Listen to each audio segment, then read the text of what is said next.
सिद्धेभ्यः ओम नमः सिद्धेभ्यः ओम नमः सिद्धेभ्यः। अहिंसा परमो धर्म की, आचार्य गुरुवर श्री कुंद कुंद भगवान की, आचार्य गुरुवर श्री ज्ञान सागर मुनि महाराज की।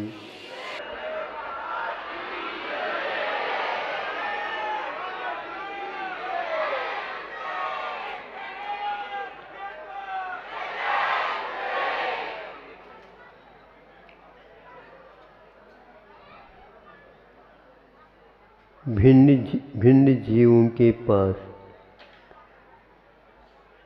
भिन्न भिन्न भावाभिव्यक्ति करने के साधन सामग्री विद्यमान रहते हैं।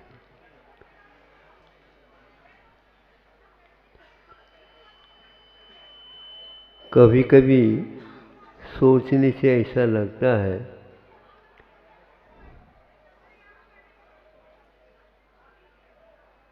ध्यान लगाने के लिए या मन को शांत रखने के लिए भिन्न भिन्न चेष्टाएं की जाती हैं और करने के लिए शास्त्रों में विधान भी हैं। समयसार में एक स्थान पर उल्लेख किया है,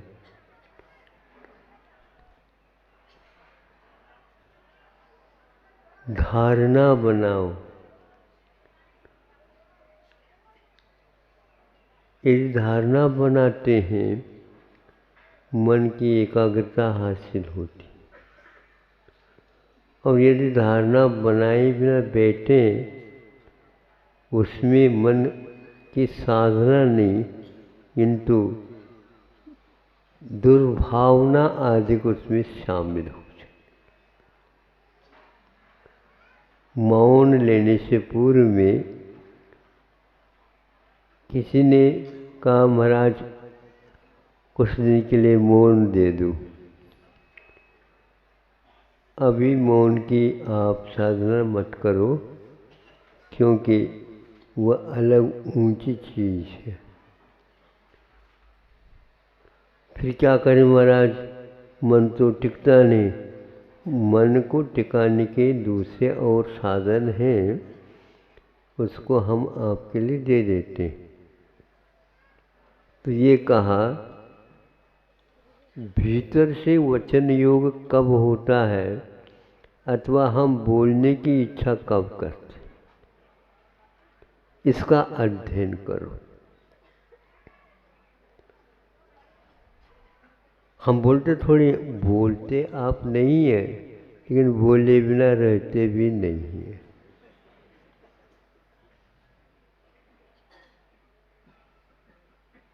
ये कैसे? तो आपको देखना है, उसको देखते नहीं है, बैठे बैठे रहते हैं और घंटों निकल जाते हैं, क्या क्या भूल गए पता नहीं। ऐसा है ही नहीं। अंतर्मुख के उपरांत निश्चित रूप से वचन योग होगा जिसने कुछ सोचा है। तो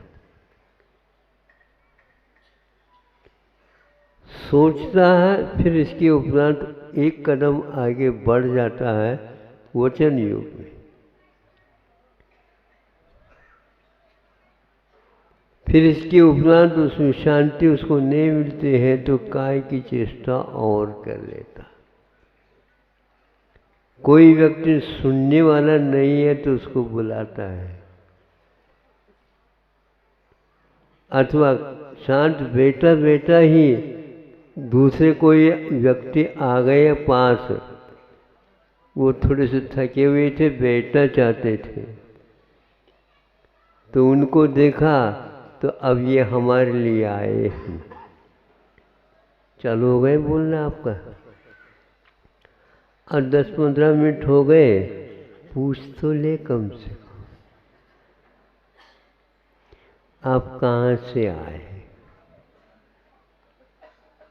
तो वो भी पूछता है आप कब से बैठे यहाँ पर। चालू हो गई वार्ता। हम बोलते नहीं। यदि संकोच हो गया तो भैया पूछो नहीं उनसे, कहीं गुस्सा न हो जाए। लेकिन मन में कुछ न कुछ तो ये उठता रहता उन व्यक्तियों को लेकर के। वो व्यक्ति आपके लिए सोचने के लिए बाध्य नहीं कर रहे हैं, लेकिन आप सोच रहे हैं। फिर धीरे धीरे जो व्यक्ति दो बैठे थे उन्होंने भी सोचा कि ये कुछ हमसे बोलना भी चाहते हैं या कुछ न कुछ तो विकल्प है। आपके मन वचन काय की चेष्टा का यह स्वरूप किसी को ज्ञात रहे या न रहे, स्वयं को भी ज्ञात नहीं हो पाता। इसलिए मौन रहने वाले के लिए मन को भी बोलना चाहता है तो उसको चुप बिठाने की हिम्मत चाहिए, और उसकी इच्छा शक्ति प्रबल होती चली जाए तो भी नहीं, हमने संकल्प लिया है हम बोलेंगे नहीं। अब सामने वाला कुछ ऐसे निमित्त बन जाता है, हमें देख करके तो आपने मौन तो नहीं लिया, ये क्या हो रहा है ये? मन कैसा बोलता है, शांत बैठता नहीं। अब आप सोच लीजिए, पूर्व कोटि वर्ष को भी किसी एक साधक ने संकल्प पूर्वक मन वचन काय की चेष्टा के साथ संकल्पबद्ध हुआ, मुझे किसी से बोलना नहीं। तभी से असंख्यात गुण निर्जरा प्रारंभ हो गई, तो ये दुर्लभ होती है निर्जरा। तो वह उसमें व्यवधान के लिए कोई न कोई कर्म का उदय और आएगा, ताकि आपको बोलने के लिए प्रेरित करता रहेगा। क्योंकि ये दुर्लभ तो है ही, पक्का है। पूर्व कोटि तो बहुत लंबी चौड़ी है आयु अवधि, लेकिन कितने अनुभाग के साथ उसने संकल्प लिया, क्या मान करके इससे बंद होता है। हम निर्जरा चाहते हैं, संवर चाहते हैं, पुरुषार्थ मूलक कोई भी व्यवधान आ जाए तो भी, जंगल में इस प्रकार के व्यवधान आना स्वाभाविक है। कोई भी वन्य पशु आकर के उससे किसी भी प्रकार से घात लगा सकता है। उन सब में वह चिल्लाया नहीं, किसी को बुलाया नहीं, किसी से बोले नहीं, वहाँ से भगे भी नहीं।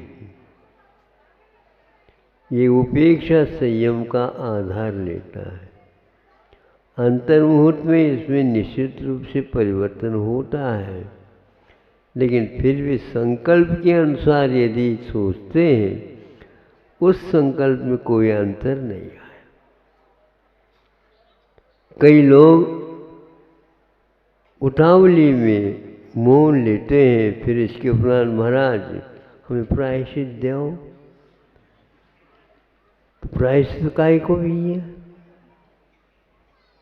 आपने कल मौन की बात कही थी, तो हमने सोचा कि अब महाराज तो है ये नहीं, ऐसे कर ले, मौन ले ले। कब तक के लिए? जो अपनी सीमा तक बना लिया, लेकिन वो चला नहीं, 1 घंटा भी नहीं हुआ। लिया था तो अब टूट गया, टूट गए तो हम क्या करें? महाराज जी को ये भी बताना चाहिए था, थोड़े थोड़े ले लेते तो हम भी थोड़े थोड़े ले लेते। ये नहीं बताया। ढूंढा, मिला, गुरु महाराज मिले, बोला ऐसे देखो, मौन साधन करने के लिए अभ्यास भी चाहिए, दृढ़ता भी चाहिए और शारीरिक और मनोबल भी चाहिए। वांग मनोगुप्तिर्यादान निक्षेपण आता है ना सूत्र, इसमें अहिंसा का परिपालन वह कर सकता है जिसके मन की दृढ़ता विद्यमान रहती। यदि आप वचन गुप्ति और मनोगुप्ति को नहीं रखोगे, महाव्रत की बात करोगे तो महाव्रत से बात तो नहीं कर पाओगे, महाव्रत की बातें कर दोगे आप। मैं ऐसा करता हूँ यार, तू चुप बैठो, शांति रखो।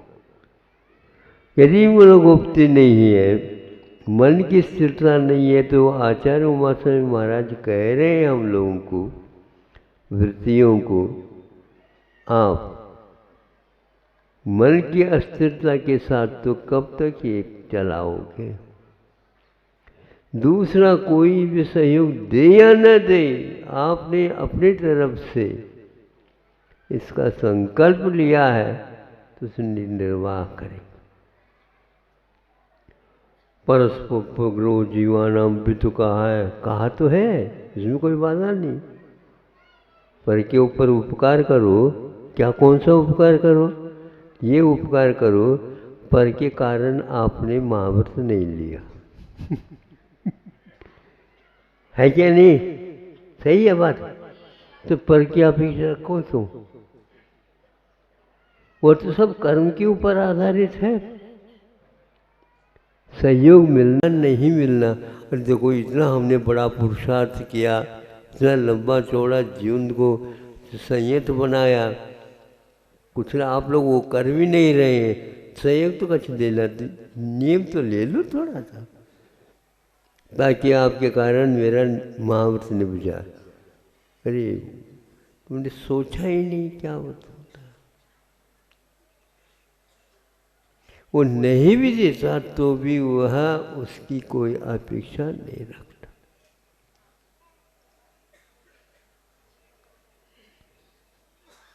परालंबन असंयम की ओर चला जाता है।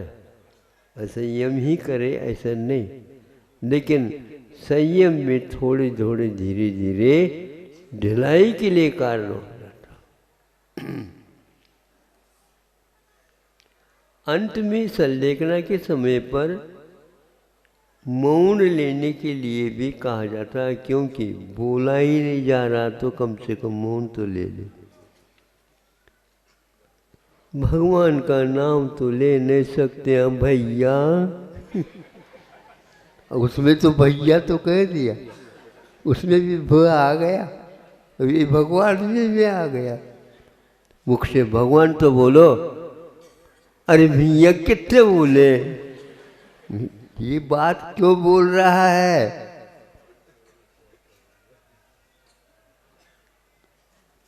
यह रोजमर्रा की बात है। अंतर मुहूर्त में ये परिवर्तन होते हुए भी भगवान का नाम कितनी बार लेते हैं, ये बहुत ही कठिन। इतनी बार तो दिन में भगवान बोलने वालों, स्वप्न में कितनी बार भगवान आते बताओ? बहुत कम, नहीं के बराबर कहो तो था। बहुत कम और नहीं के बराबर में बहुत अंतर है। नहीं के बराबर का अर्थ ये है कि नहीं के समान। समान अर्थ से जो है एक अर्थ होता है क्या? बोल नहीं रहे हैं, बोला नहीं जा रहा है, नहीं समझे? और एक बात, जब कोई भी रहेगा ही नहीं यहाँ पर तो बोलना ही भूल जाएंगे, लेकिन फिर भी आप मौनी नहीं कहलाओगे। हमें याद नहीं आ रहा, हमें याद नहीं, पीड़ा हो रही है। और याद आ जाता है बोलना प्रारंभ कर देते। कई लोग अष्टमी चतुर्दशी के नुमांडों मौन लेते हैं। सप्तमी और नवमी के दिन फोर्स के साथ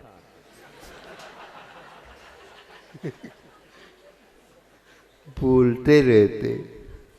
आप सुने या न सुने, वो तो कमर कस करके आज सुनाना है, बोलना प्रारंभ कर देते।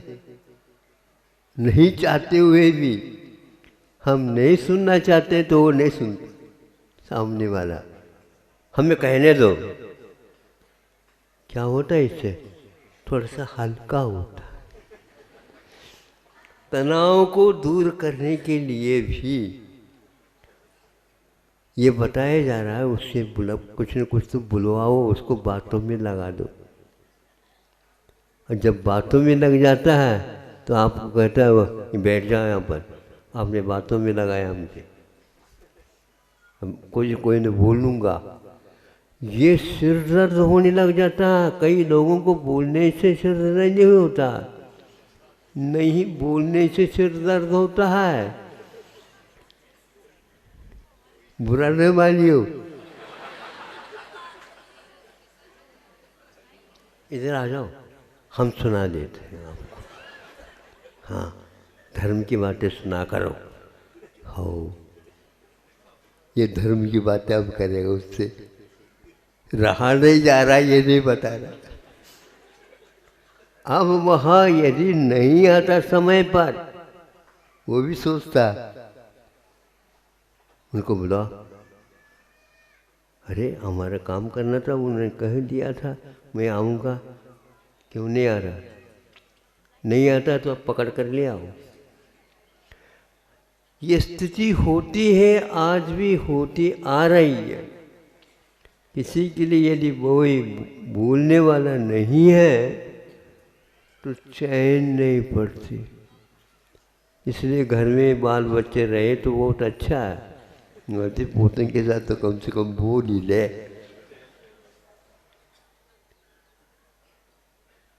ऐसे वृत्तियों की स्थिति यदि हो जाती है, उसके लिए मैं कह रहा हूँ, धारणा रखो। किसकी धारणा रखो? पंच परमेष्टि की धारणा रखो।